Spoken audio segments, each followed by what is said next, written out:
My name is Chelsea Kern, and this is Franklin Boulevard Media. I'm from a suburb, well, it's actually a city, but a small town outside of Akron, Ohio. It's called Greene, Ohio. I was born in '88, so I'm a '80s baby that grew up in the '90s for sure. I have an older sister and a little brother, so I am the middle child. And I actually have a very big family as far as cousins and aunts and uncles, and we all grew up right there in that little town. I knew from a pretty young age what I wanted to do, not necessarily exact avenue, but when I was a kid I wanted to be a chef. So I was always in the kitchen. The running joke of our family is I had a koflakel in my hand, which is a wooden spoon, in my hand before I could even walk. So grew up cooking, grew up in the kitchen. Both grandmas, big cooks, home cooks, and my mom as well. We always were eating at home. We weren't really going out to eat. We weren't really bringing food in. It was always home cooked, no matter how busy. And my parents both worked full time. So I thought that was really special, and it really kind of helped develop my passion for food, gathering at a table and, recognizing how food can bring people together and, the enjoyment that it brings. How were you in high school? Who were you? How were you? I was not a grade A student. I was very social, enjoyed the social aspect of school much more than books. I was very street smart, book smart, not so much. Had to work actually very hard my junior and senior year just to kind of be able to apply for the colleges I thought I'd want to go to, because the reality hit of, hey, it's time to hit the books. But I actually ended up at my sophomore year early on. I think it was the summer of my freshman year, told my parents I wanted to go to culinary school. And they said, it's not like cooking at home. You got to work in a restaurant all through high school, and then you can make that decision. So I did, and I loved it. So, kind of worked through those 3 years at a restaurant that was in Cuyahoga Falls, outside of Akron. And I just fell in love with the people, and I fell in love with everything about it. I worked front of house, back of the house, and one of the chefs actually went to Johnson & Wales University, and he was telling me that he had a great experience there and was able to get a 4-year degree with culinary, which was important to me just in case I wanted to get my bachelor's and maybe not want it specific to just culinary. So I really was excited about that, and that's kind of where it started. College was different. I was a much better student. Whenever there's money on the line, you pass classes. And I really enjoyed it. It wasn't, I went to Johnson & Wales in Charlotte, and that's what brought me down here. And I just never really left. I knew nobody here, no. Honestly, once I started looking into the college, there was multiple campuses, and I basically kind of, besides going all the way down to Florida, I wanted to get as close as I could to the ocean, and sort of decided, let's take a trip to Charlotte. And my mom and my aunt brought me down here on kind of a whim, and just fell in love with it. And back then, in 2007, Charlotte was not what it is now. But it was a beautiful campus, small, right in downtown. So culture shock for sure, growing up in a smaller, not rural, but for sure suburb, to just jumping right into living in a downtown area. 18 was, it was awesome. I loved every bit of it. I worked all the way through college, and my parents said, don't work, just focus on school, just focus on school. But I had a lot of energy, and I didn't really know what to do besides school. Of course, we had fun and we did things, extracurriculars and such. But within the first week, I had a job at Morton's, a steakhouse in Uptown Charlotte, and I worked there all through my college career, and learned a lot there. After that, I had some internships that took me down to the beach, and did some things like that. Once I graduated, I had a job lined up with Blackfin, if you've heard of that. Unfortunately, the one in the Epicenter, not there anymore. There is one in Ballantyne. And I traveled with them a little bit, and opened up a couple stores with them, and went out to Texas, went out to Houston to open up a store, was there for a while. And then I went to St. Louis and was there for a while, opening up a store there with them. And then finally I said, all right, bring me home. And the owners of that company were really incredible, and they brought me home, and I got to come back to Charlotte and work at the Blackfin there for a couple years, and and it kind of just took off from there with different operating, opportunities. And basically where I am now is because, this business isn't the easiest, but if you love it, it's great. I always tell people you really have to love it. Because it's an investment of your time. It's an investment of your blood, sweat, and tears. And when you work for someone else, you are investing your time into that person. And they invest into you as well if they're a good company, of course. But I wanted to invest in myself. So myself and went to college with Michael Palmer, my partner. We sort of connected on this idea and decided, all right, let's put our money and, our energy into something for us.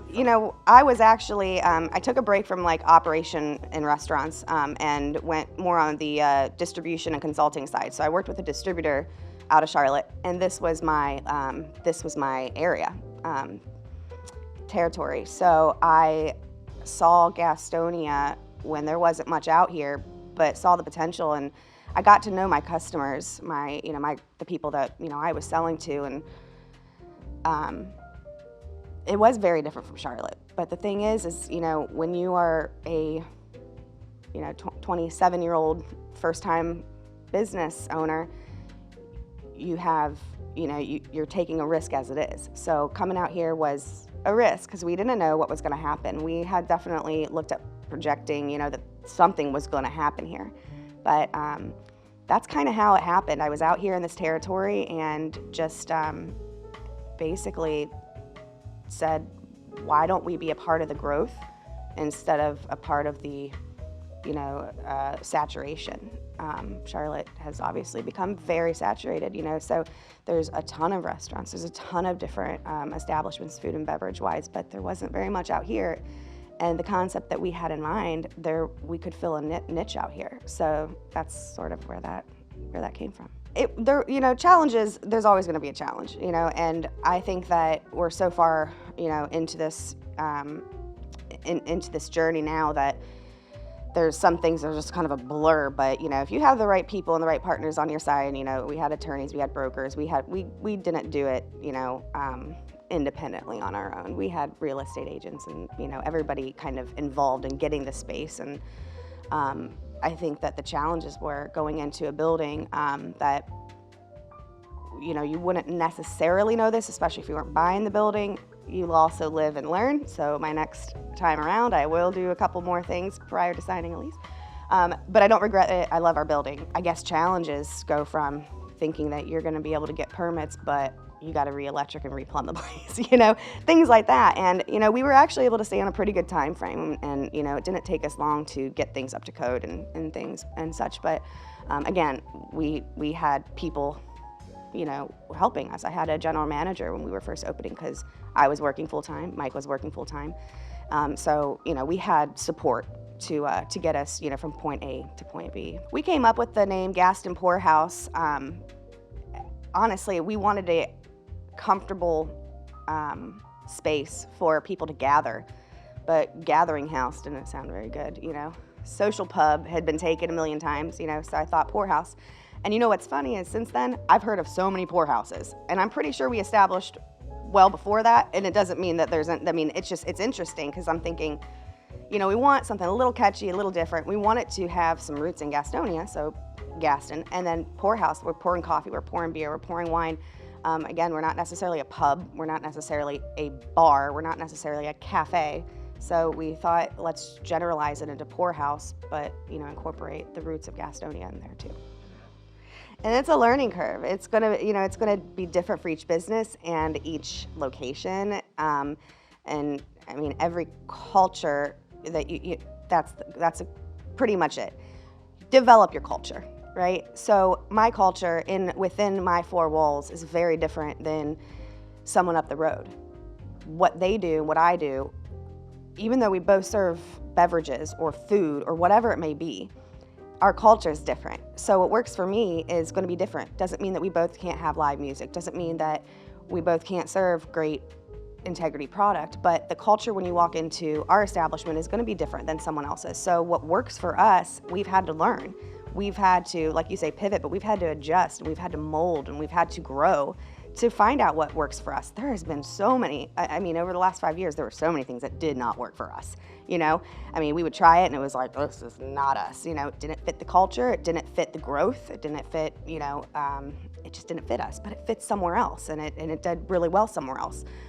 So, you know, being creative, really, it's creativity, but it's also learning. You know, these are things I've learned in my past. I didn't just open this door. That's one thing that I think that people, it's not just business in general, but it's business in general, but restaurant business in general, food and beverage. We didn't just say, hey, we want to open a bar. And I'll tell you what, there's a lot of people out there that do that, and it's hard. Yeah, a lot of people want to open up a bar, right? It seems like it's going to be fun. What do you do all day? It seems like it's so cool.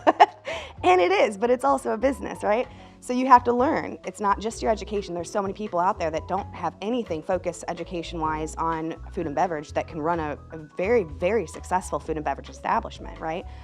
But we had a lot of experience coming into this, and even at a young age, working all the way through high school, all the way through college, those 10 years in between before we got here, you know, learning from other successful businesses that we worked for, and seeing at a large establishment like a Blackfin, or you know, we can look at that and say, we're not going to have a DJ in here and 300 people at night on a Saturday, but really I learned a lot from the other ways that they built their marketing, and they were very good at that. So I got to pick up things along the way. Catering, you know, love catering. You know, we did a lot of that within the last couple businesses that I worked for, but also it's a way for me to express my culinary passion. So I really wanted to focus on that. Mike worked with country clubs for a very long time. Us collaborating, but also allowing the staff to put their, you know, ideas, and hiring the right people to fit the mold that you want to. But that's really what it is. As far as, you know, it's not just my creativity, it's everything that went into building my career, you know, over the last 15. Well, we just signed another pretty lengthy lease, so I hope we're going to be around for a while. You know, I think that we're going to continue to develop. I think that we're going to adjust, and we're going to have to continue to be flexible. We don't know what's going to happen. You know, no one predicted COVID, you know, and I'm not saying that anything like that will maybe ever happen again, but we'll always be growing. We'll always be looking at continuing to develop. You know, this is the first year, and really the last about 12 months that, you know, of course, all of our money, you know, revenue goes back into the business when you're young. You're a young business, and we of course did that. But this past 10, 15 months was the first time that we were able to say, okay, we feel accomplished, because when we really want to put money back into the business, we can. You know, building improvements, new awnings, new signage, new equipment, and increasing cosmetics and aesthetics and things like that. And it takes a while to get there, and that's kind of where we're at right now. It's being able to kind of continue that development. So I see us just continuing to develop our culture and to be that community gathering space that we set out to be, but continue to polish it and continue to well-round it. So we have a couple people that say, you know, like, we're like their cheers, and we feel that in our heart. Our business has been from day one a very regular-based clientele. We get new people all the time. If we didn't, we wouldn't be here still. You know, you got to continue to grow, right? But we have a lot of people that have supported us since day one, and it's been really special. It's, you know, it's almost like a family, but really what it is, it's a community. And that's one thing that Gastonia really has. Gastonia has a really wonderful community, and I think that I think the one thing, I mean, thank you. Thank you to the community. Thank you to my guests. We would not be here. I need to stop saying we, my team. We would not be here if we did not have this incredible group of, you know, people that support us and have supported us. That's really it. I'm really excited for the next 5 years.